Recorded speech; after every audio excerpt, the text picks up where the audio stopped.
I don't really have any opening statement. If you guys want to get right to questions, that way we can get everybody's question answered and keep going. Guys are doing good. Obviously, we hadn't really practiced much, just one day in shoulder pads, and so it's really early, but everybody's out there and going. We had Pat Macon had a foot injury that might be longer than what we would want. Could be a couple, 3 months. We'll know more later, but he won't be out there for a while. Other than that, everybody's up and running and should be doing good. Ready to take the question?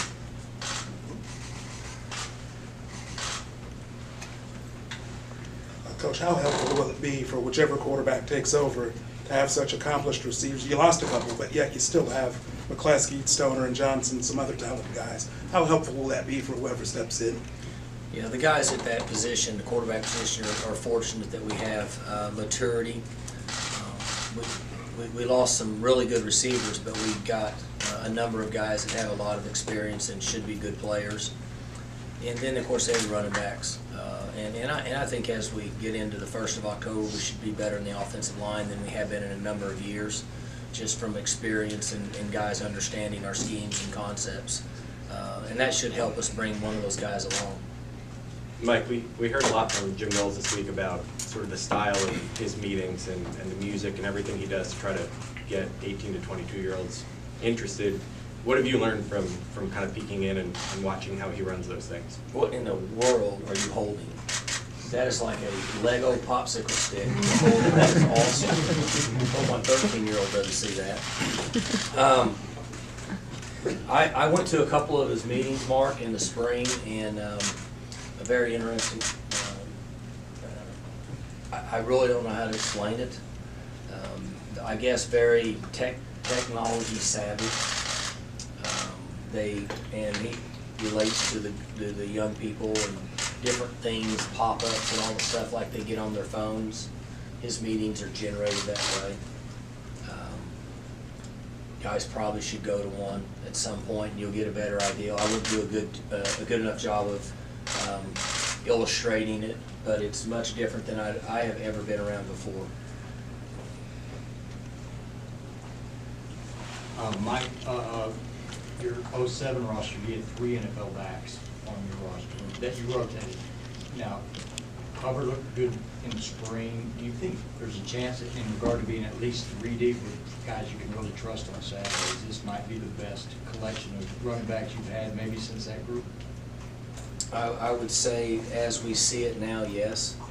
We have really 2 guys that are proven with Hill and with JD from, he touched the ball on the road in conference play last year 48 times in one game.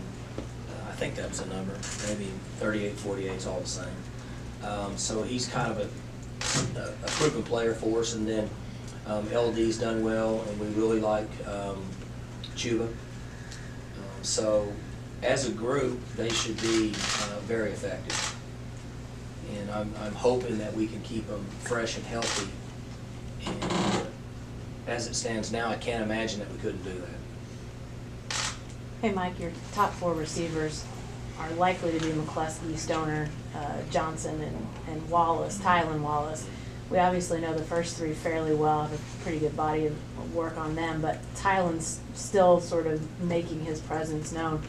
What do you see as his greatest strengths and what he can bring? And was he somewhat a victim of the fact that you had James Washington, Marcel Aitman? Could he have been more of a guy last year even? The guys that were at that position stayed hidden for the most part because of the players that we had. And the way I would illustrate him is he's a lot like Josh Stewart. He's thicker and bigger, but same style of play, in my opinion. Can make some really nice catches, very, very competitive. And I'm looking forward to his maturity. He made some plays last year that got all of our attention as a freshman. So Josh Stewart would be the best example of kind of the type of player that he should end up or should reach at some point during his career. due to the injuries at the line last year, you have a lot of guys coming back this year that didn't, don't have a lot of experience compared to the guys that graduated, but do have some experience. How has that helped them within the transition there on the line? Oh, when you look at those guys, Hambright's been around, hasn't played in a lot of games hadn't started a lot and played, but he's been around a while. Dylan Galloway's been around. Keys has played a lot. Noel is a guy that's made really good strides in the last 12 months. Been around forever, and he's finally decided that football is important to him, and he's come along and doing well. Johnny Wilson's played a lot. Jobert hasn't played, but has a pretty good feel for our system, and obviously it was nice to get Larry back. So we have a number of guys. Tevin had some quality reps last year, and then Shane worked out with the twos, but we didn't put him in games. So the reason I think that by the 1st of October we'll be better than we've been in a number of years, because we have so many guys that have played. And you've been around here a long time. Our goal is to have 3 guards, 3 tackles, and 2 centers, and anything over that's always been a bonus. And I feel pretty good about a number of guys that we have. And our numbers are up. In offensive linemen, I think we have 24 maybe in camp, something like that, total number. And for a while there, we were around 15 or 16, a little scary. So I'm really encouraged with where we're at in our offensive line. On a quarterback like Mason, you've had a few practices, he's not there, I'm sure it's a little bit weird. What's it been like for you and your players to not have a guy like that around? And how do you replace a guy like that, or move forward with replacing a guy like that? Well, it was a little bit weird in the spring when you finish and you up with the bowl and get out there, and then he's not there, and James isn't there, and Aiden's not there, and Lacey, and those guys that were that core unit forever. They've adjusted now to Taylor, and so everybody's kind of accustomed to it.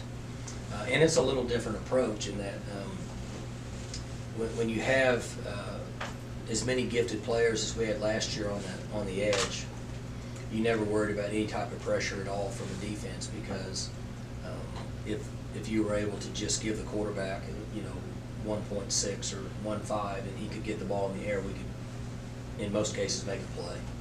So that's a little different than what it's been in the past. I'm hoping that the strength we have at the running back position will offset some of that, because you have the same philosophy the other way, being that if they pressure you and you hand the ball off to a guy and he pops through there and they're in some type of man coverage, then it's going to be hard for them to catch him and get him down.